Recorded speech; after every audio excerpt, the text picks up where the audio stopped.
Wisdom this morning. Let's welcome again our Ron Frost. Thank you.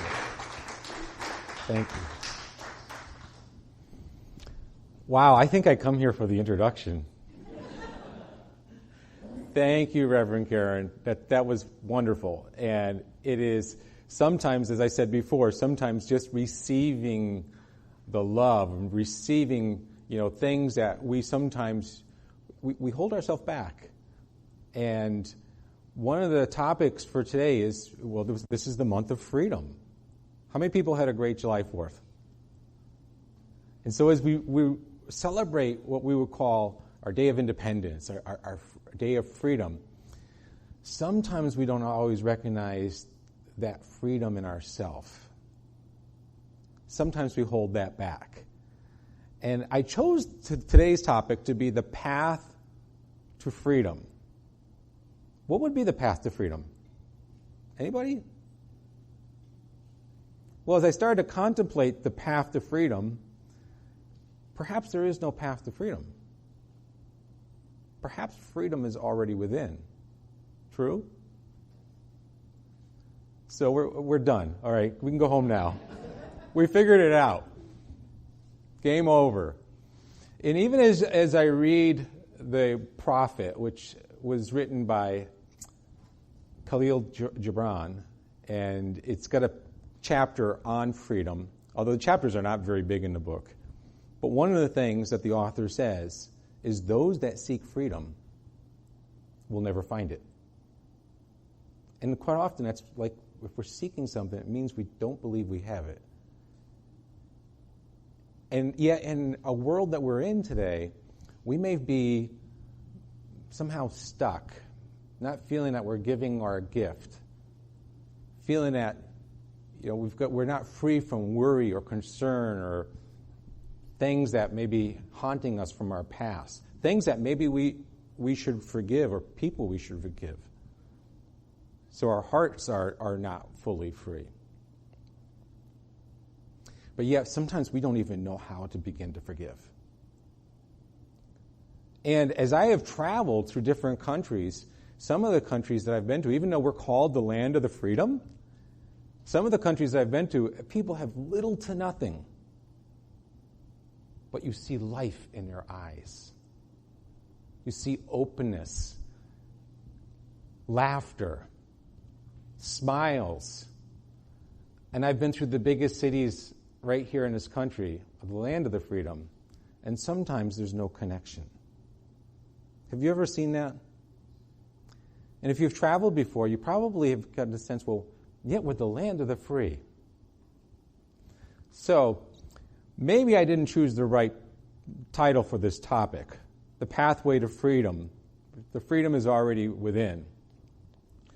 But if you look and contemplate on what are the things that allows us this freedom that's already within, I think the biggest one is what Bob shared with us, with his chant.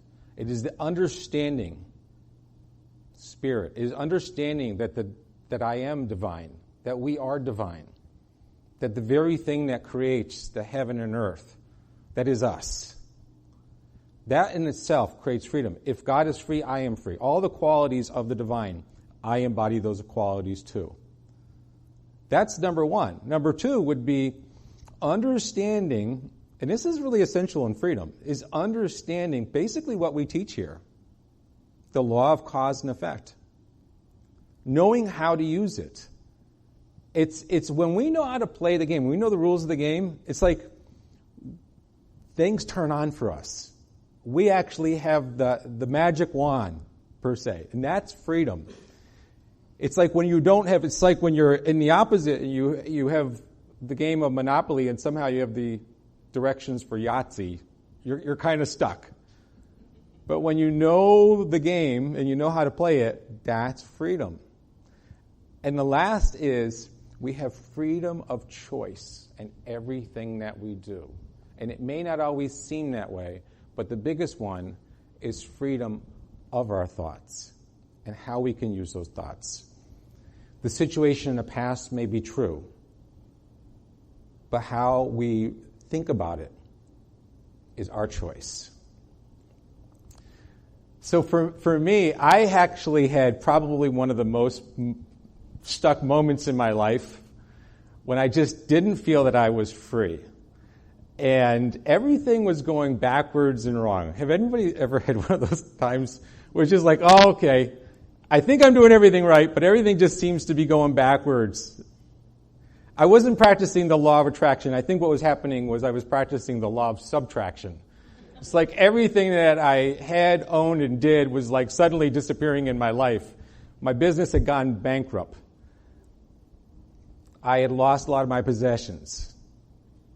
I had to move out of the home that I had owned. I had to move back home with my two favorite roommates, Mom and Dad.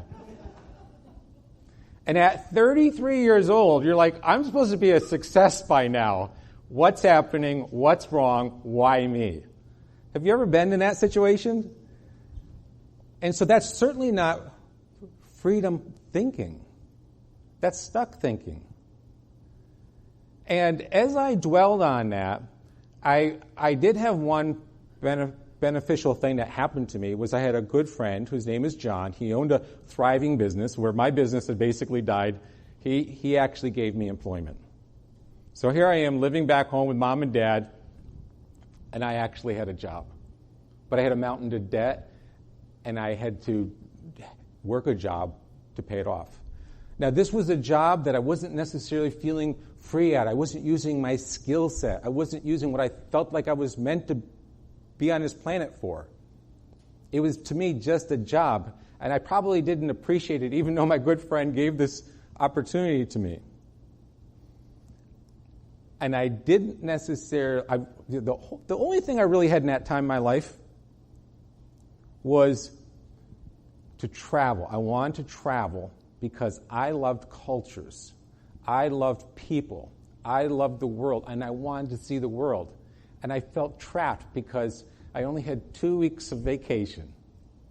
So the 50 weeks of my own slavery, enslaving myself to a job that I believed I didn't like,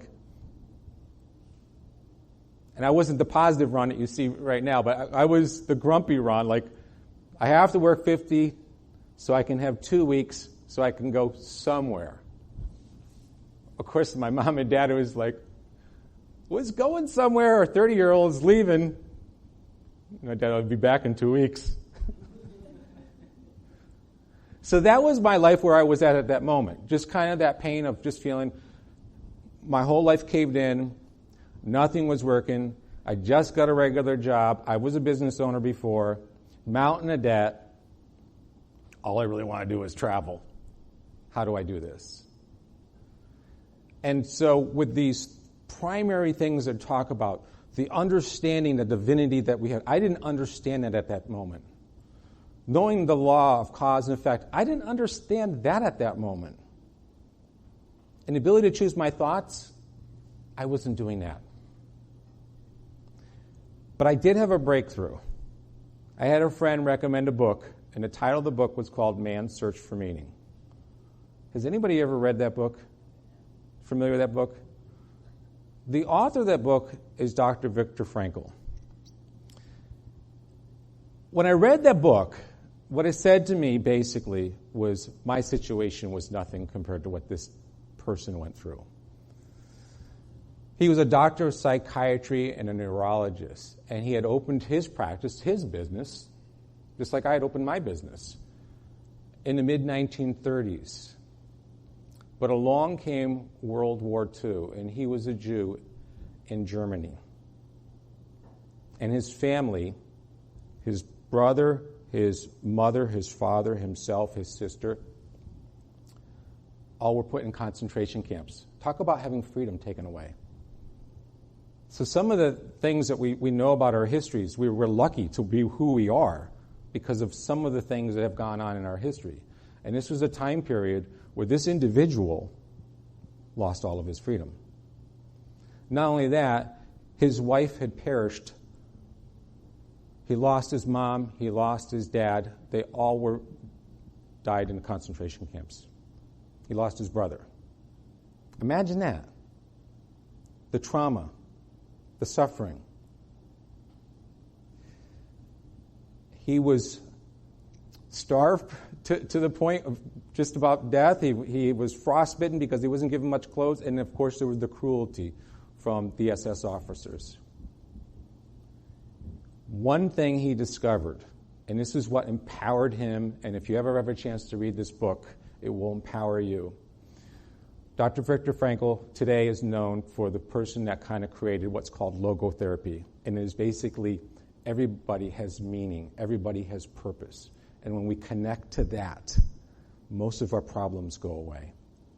And what he had to do at that moment was realize, even in suffering, you have the power of the way you see the suffering. You have the power of the way you see the moment. You have freedom of decision, freedom of how you want to think about it. And he chose that was going to be his catalyst, his opportunity, that one day he would be out. He would survive. He believed he would survive because he could use what he firsthand experienced in his practices to be able to heal others and actually transform the world through his books. He's written a number of books.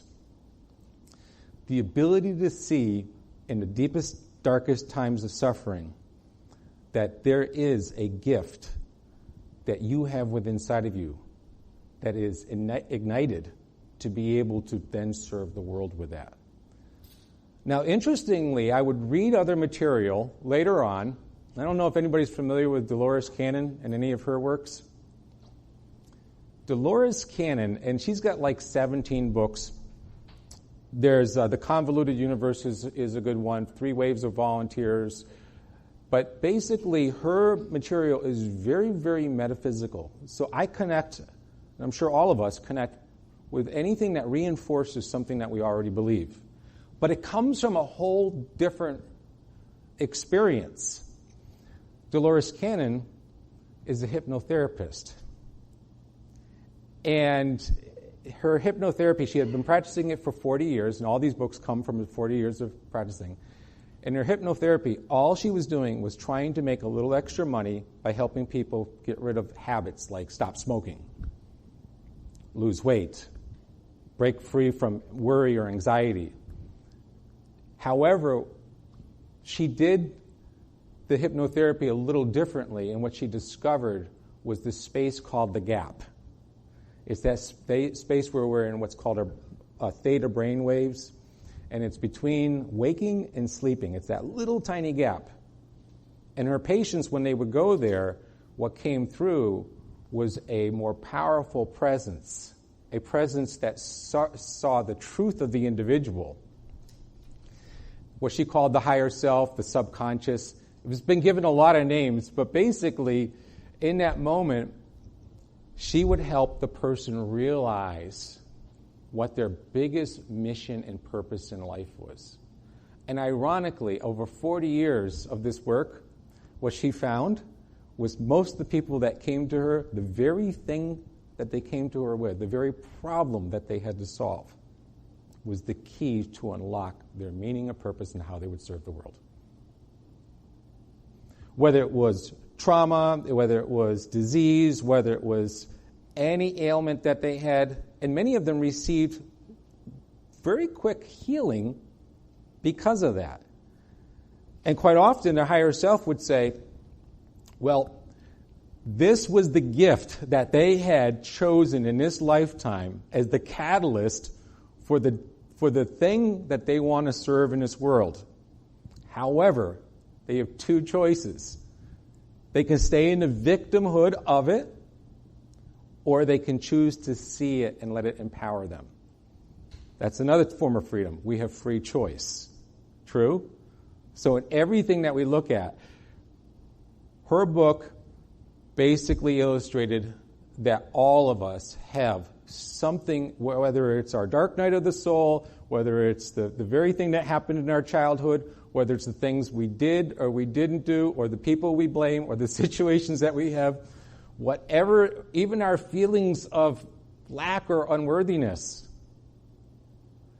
There's treasures in there, and all we have the ability to do is create meaning and turn that around and say, I can teach this, I can help others, I can serve this, I can write this into my music and uplift people.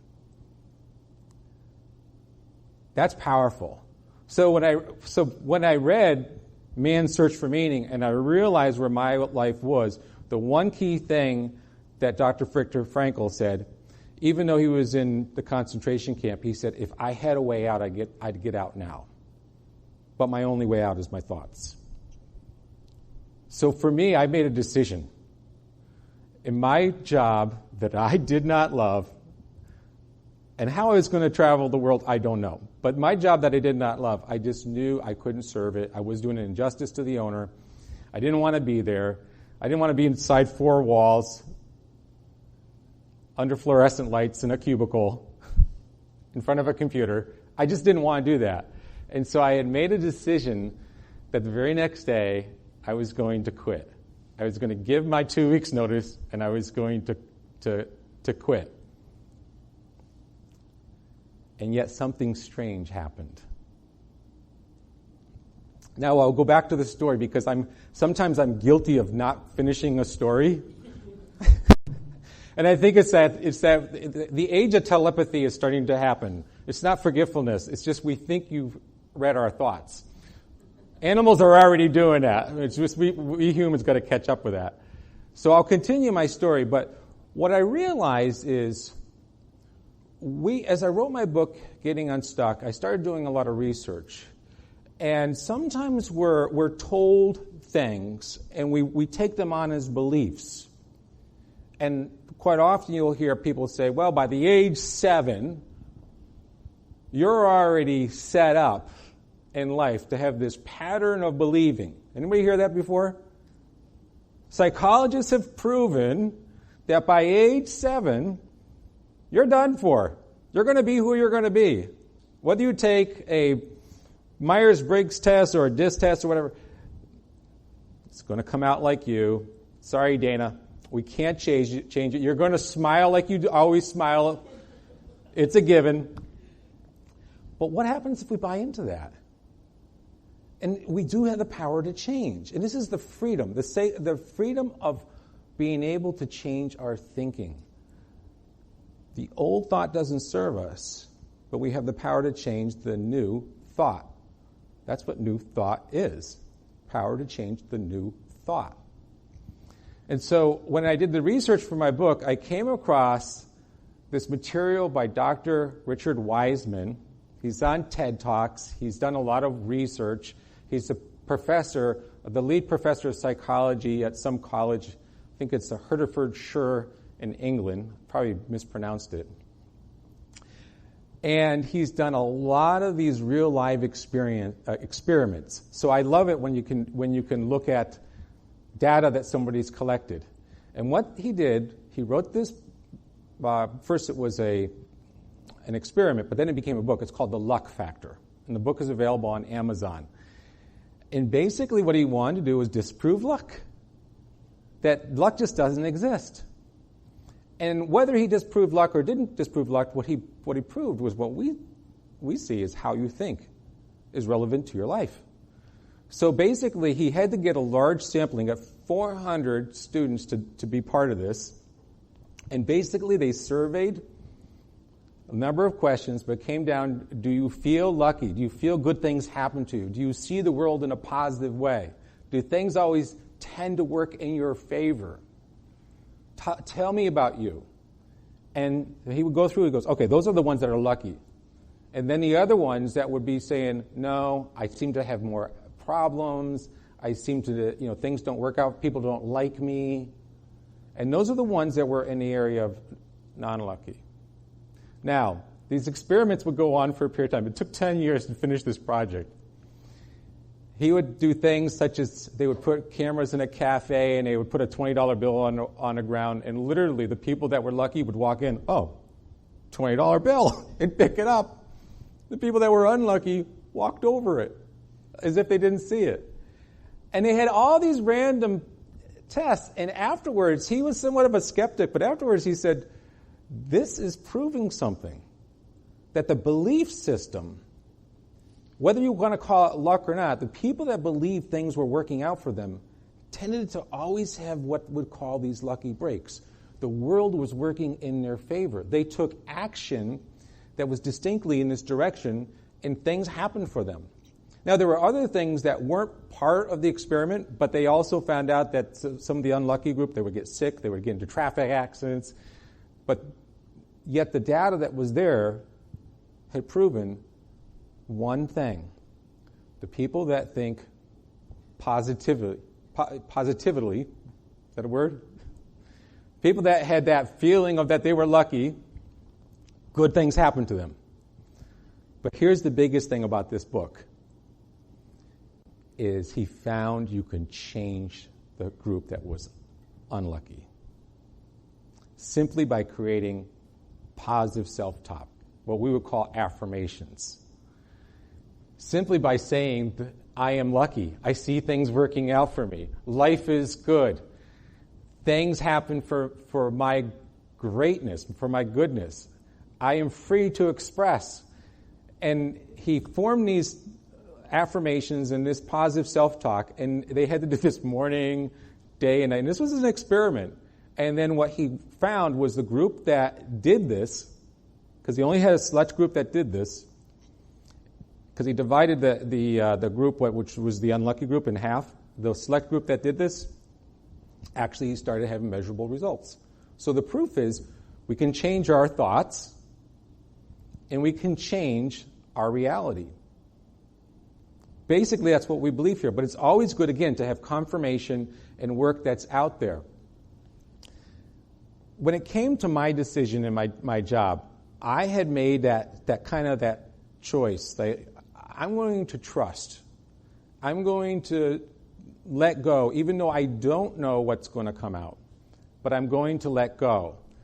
And when it comes down to having a little bit of a positive hope or positive thought, thinking that things are going to work out, that's an energetic shift. And I think when it comes to making the freedom of decisions, even when you're making a drastic choice in your life to leave a job or do something different, that's powerful. Even when we need to let go of anything, whatever the item is, we always have the other way of thinking about it. If I'm not worthy, we can say I am worthy. If I'm not loved, we can say I am loved. If I'm sick, I am well, I'm whole. There's two sides to everything. So we can abandon the old thought, even though sometimes people think, well, I got to go backwards and find out where my problem started. It's like doing that archaeological dig to find ancient history, and we know that ancient history doesn't necessarily prove our future. All we need to do is say, what is it that I would choose? And so the first one, if we recognize that we are divine, we are one with Spirit. And Spirit has all these qualities. Spirit is free. Spirit is love. Spirit is infinite possibilities. Spirit is abundance. So I am that too. And we know that by applying this law that we know and choosing the thoughts in a direction, the new thought that we want, then we can create miracles. So in that moment, I actually said, all right, I'm going in tomorrow, and I'm going to just give my 2 weeks' notice. But something strange happened. As I walked in, there was another employee that was there, and he wanted to speak to me. And he was having a very difficult time getting his words out, and he said, can we talk afterwards? I have something that I need your help with. So later on that day, I actually met with him. I had not given my notice yet.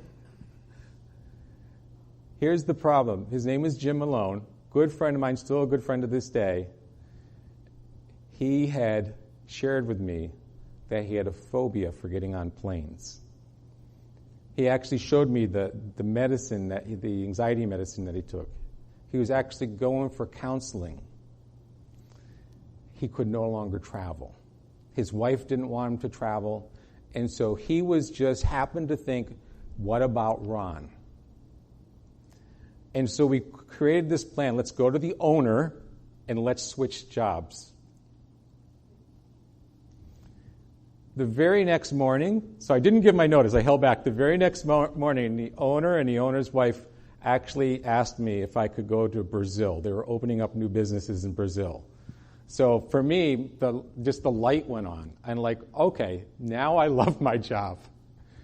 I get to travel, I get to explore, I get to use everything that I've learned, and I can go help open up businesses and see people and cultures in the world. I became grateful.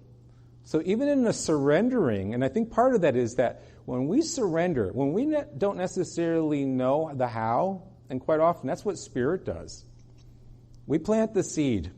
We choose the freedom of the way we can think is the freedom of the desire and the gift that we want to share with the world. Spirit always knows the how. So I could not have figured this out. But my friend Jim, of course, did not want to travel anymore. And then I was on a plane to Brazil.